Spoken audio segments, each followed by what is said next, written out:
So good evening and welcome. I want to take this opportunity to acknowledge the traditional territories of the people of the Treaty 7 region in southern Alberta, which includes the Blackfoot Confederacy, the Tsuut'ina First Nation, and the Stoney Nakoda.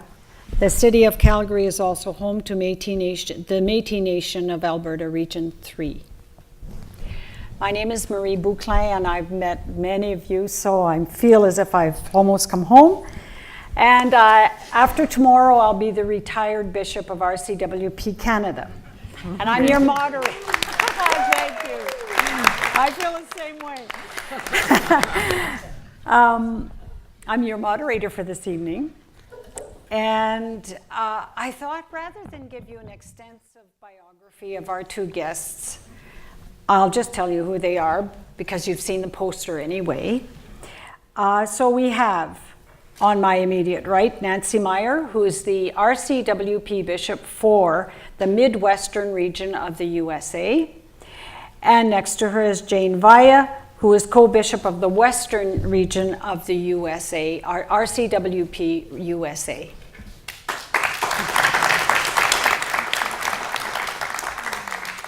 So our topic for this evening, if you've seen the poster, is are Roman Catholic women priests just a bunch of noisy women, as we've been labeled recently by the Vatican? Or are we faithful servants of the gospel and the people of God? And I would say we're the future of the church. This is what bishops of the church should look like.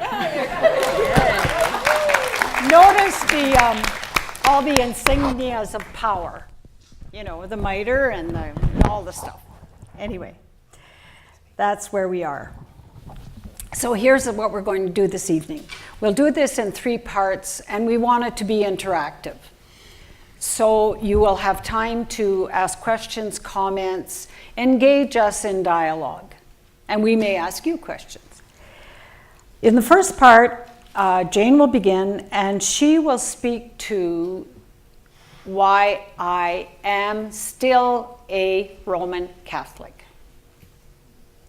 And she and Nancy will speak for about 5 minutes, and then we'll invite you to comment, question, and so on. And I'm deliberately not giving you a long biography of both these people because I am sure that who they are and what they do will be woven into their remarks. And you want to hear from them. In the second part, Nancy will begin, and it's going to be our migration from exile to living gospel. In other words, where are we going? What journey are we on? Then we'll take a break around 8 o'clock, just a short break, and then when we return, Jane and Nancy will share. What I have in my notes is that they'll share with you their understanding or application of their favorite gospel passage.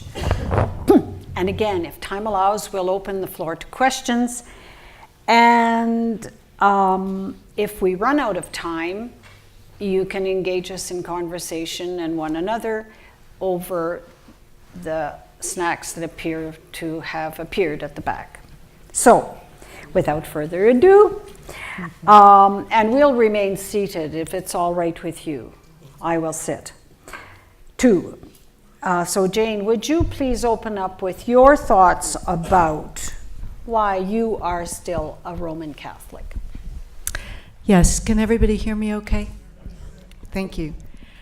For me, there are 3 basic reasons why I remain a Roman Catholic. First of all, it's in my bones, it's in my DNA, it's the liturgy in which I'm most comfortable, it's the liturgy I love.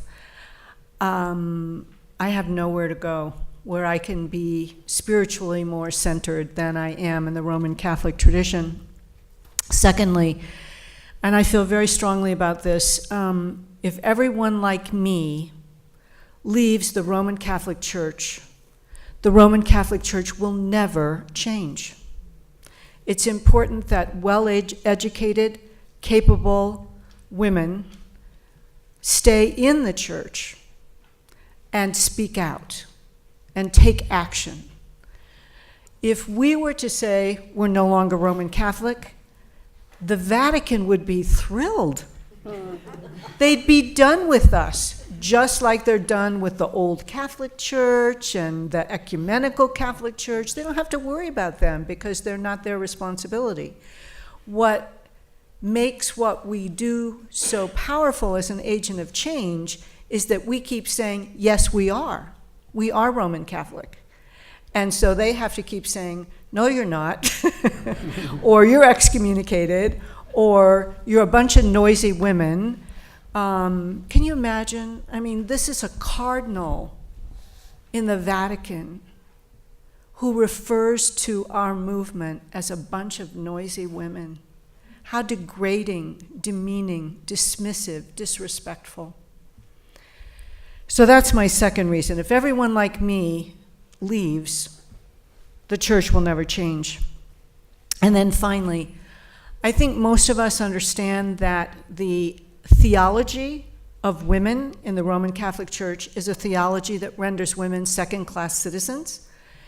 And that theology, in particularly countries that are still developing and emerging, becomes the social justification for the oppression of women in societies where Roman Catholicism is very powerful.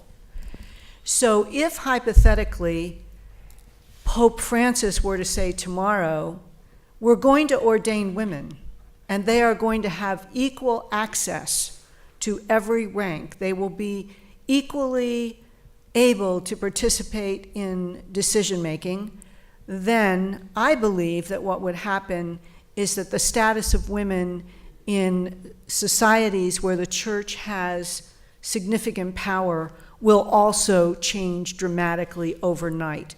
Like what happened with Laudato Si. The Catholic Church, at least in the United States, was way behind on ecological issues.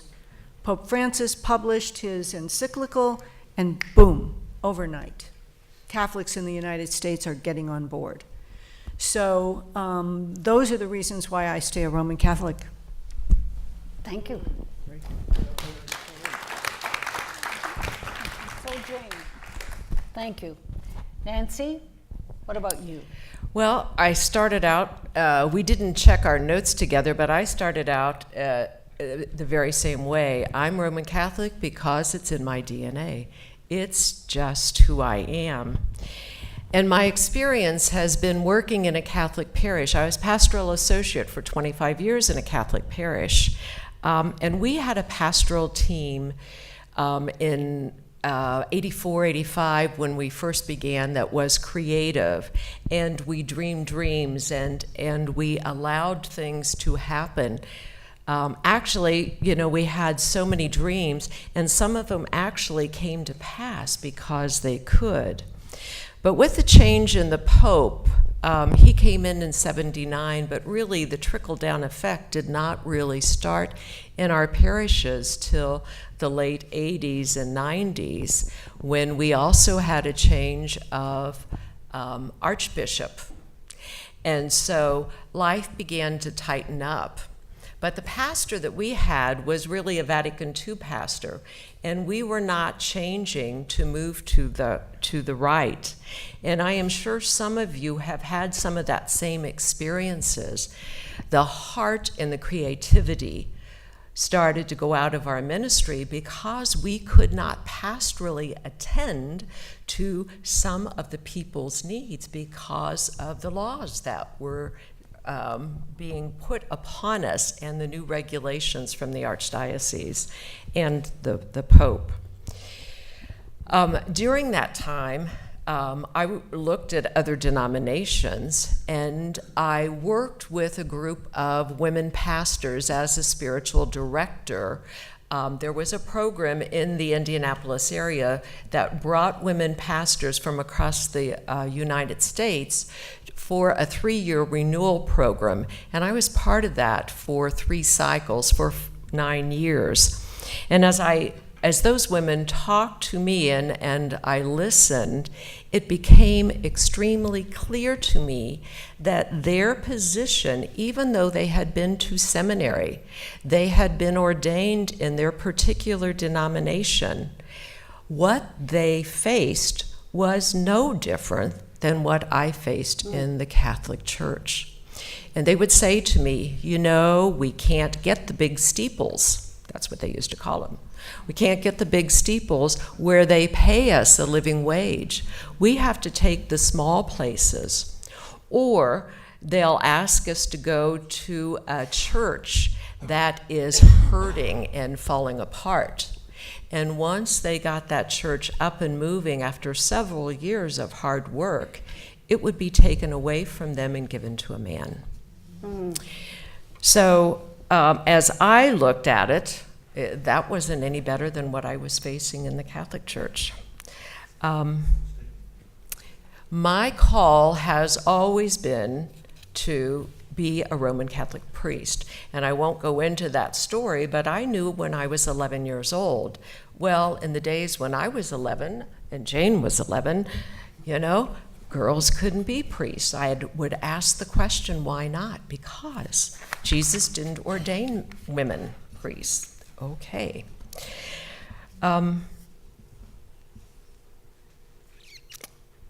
When I, in the parish, was losing so much heart, and this would be in 2006 or 7, I met Patricia Friesen. And so my journey to Roman Catholic priesthood began at that time because I was still working, and I needed to work because I had been in the convent. I was a Franciscan for 31 years. So it was only when I was 48 years old did I start making money and put money away for retirement. I needed to continue to work. I got the signal that my time is running out.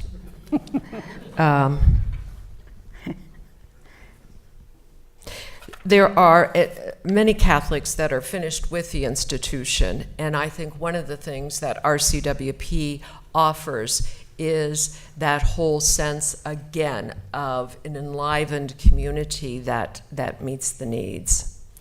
Why am I still Roman Catholic? Because that is my call. I'm not called to be an Episcopal priest. I'm not called to be in the United States, it's the UCC, United Church of Christ, or any of the other. But my vocation is to live this migration in the Catholic Church and just kind of be a pain in the side. Kindly put.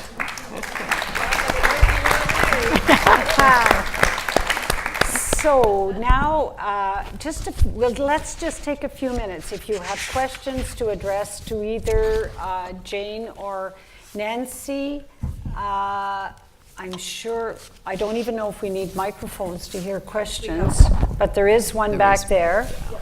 If you have comments or questions or just things you need to ask, go right ahead, just for a few minutes until we move on to the next topic. I'm relatively new to this whole concept. It's very exciting, but I'd like to understand what kind of training you were able to have or what's available to women who are considering this change.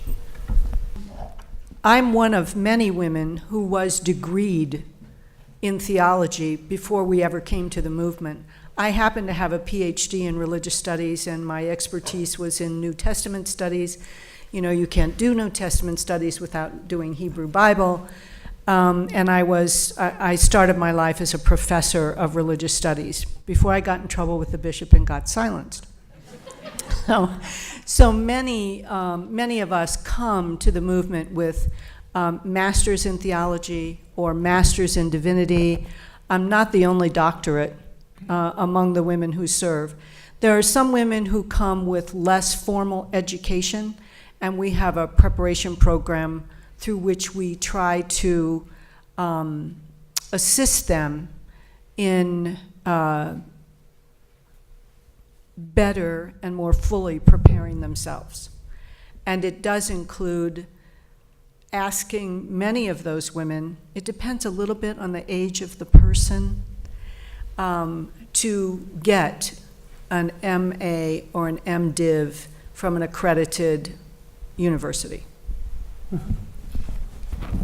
Does that answer your question? Do you want to add anything? I would just add, I come with a master's in Christian spirituality, but I also have an associate degree with pastoral family life, and I did a year at the seminary in Washington, D.C., and I had 25 years of on-the-job training at the parish. So, and I was over 55 when I came in, so. I'll just add to that the women who are ordained to the priesthood, the parallel is that you wouldn't go to see a doctor who didn't have an MD. So the women who become priests have to have theological training, at least as much as your parish priest has.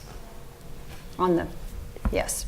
So our requirement is an MDiv or an MA in theology if you are under 55 years of age, or if you are over 55 and have a bachelor's level degree, but for instance, and you have 25 years of practical experience, that's basically the requirement. Yes? Jane, you talked about being silenced, even though you had the degree and you were the professor, and still you were silenced. I'd like to hear more stories from all of you about the hard stuff of the journey. Like, how bad can it get? We might need more than 5 minutes. You go first, Nancy. I can go first. Well, I would say these are some of the horror stories from the parish because, how can I say this? I know this is going to sound really strange, but we had a vicar general who had it out for our parish. And honest to goodness, you talk about spies coming in, and we really, they came when I had a women's convocation. And it's a great Women's Day. I had a Muslim woman there to explain some of their beliefs because, to help build bridges. And I got blasted about the only reason they should come is to teach how they can become Catholic. And we had a couple of young women out on our parish parking lot giving flyers out to the women who were coming. And we had 150, 200 women that day passing out flyers in response to what we were doing. So I had to go out there, and the police department was in the next block, and tell them I would call the police, and of course they would come immediately and take them away. We had they disrupted the centering prayer because it wasn't approved prayer, and then they wanted to meet with a pastor, and we had to do some finagling because they had tape recorders that they were going to tape his response, and that had happened to him before. And so we had to have a system all worked out of how to get these women away from their purses because their recording devices were in their purses. So that gives you a sense of some of the things that we faced. Mm-hmm. I'd just like to add that the low point for me, if I may, was when the Pope lumped women who accepted to be ordained with the pedophiles as the worst sin of the church. I think that was and others like me had the same reaction. We were trying to be nice ladies. And I think at that point the anger hit. because it was beyond. Jane, what do you think? Well, starting life as a professor of New Testament studies radicalized me. I learned just by preparing to teach my classes the gospel tradition, I learned how radically inclusive Jesus was. And I learned how thoroughly involved in his ministry women were, even according to the canonical gospels, never mind the non-canonical gospels. So that radicalized me. Then when I came up for tenure, even though I was one of a few of the most well-educated on the faculty, and I had great teacher evaluations, and I did all my committee work like I was told to do, I was not given tenure the first time around because I failed Catholicity. Literally, I flunked that criteria. I failed the Catholicity criterion. And so what they made me do was go through the whole tenure process a second time. And meanwhile, the clerics in my department were so rude and unkind and uncaring to me. By the time that year was over, I would be sick to my stomach when I was driving onto campus because of how badly they treated me. I was told that the provost and the president were not going to tenure anyone that the department didn't want. So I better make myself acceptable to my colleagues. And that was 5 men and 1 woman who didn't even have her doctorate yet at a time when I did. And then the other 4 were non-Catholics, lay people who were very supportive of me. So it was 5 and 5 if you include me in it. Well, what they really meant was I had to be a good Catholic girl. I had to keep my mouth shut. I had to not do anything they considered bad or inappropriate. I had to make the coffee in the morning. That ended when I made it badly. That's best way. I suffered the insult from the angry priest, but it got me out of making coffee. So all of that really radicalized me. I saw how Catholic clergy and Catholic administrators at a Catholic school lived in such contradictory ways to the gospel. So it was very unpleasant. It was a very bad time in my life, but when I look back on it, what I see is it radicalized me and it prepared me to someday be able to stand up for myself. So the bishop silenced me in the meantime for signing the 1984 New York Times ad, which was characterized as the ad in favor of abortion and which really said something quite different. And so I ended up becoming a lawyer. I needed a job. And I had been going to law school at night just because I wanted to study, and it was free because I was on the faculty. So I became a lawyer, but I always stayed involved in the church. You know, there's much more, but when we first started our little parish, I'll throw this in, we had regular protesters every week. And they came and they videotaped everybody who was going in. Oh, yeah. And then we were told, they told us they were sending them to the Vatican. Good. But the people of the parish killed them with kindness, so they eventually went away. Well, thank you.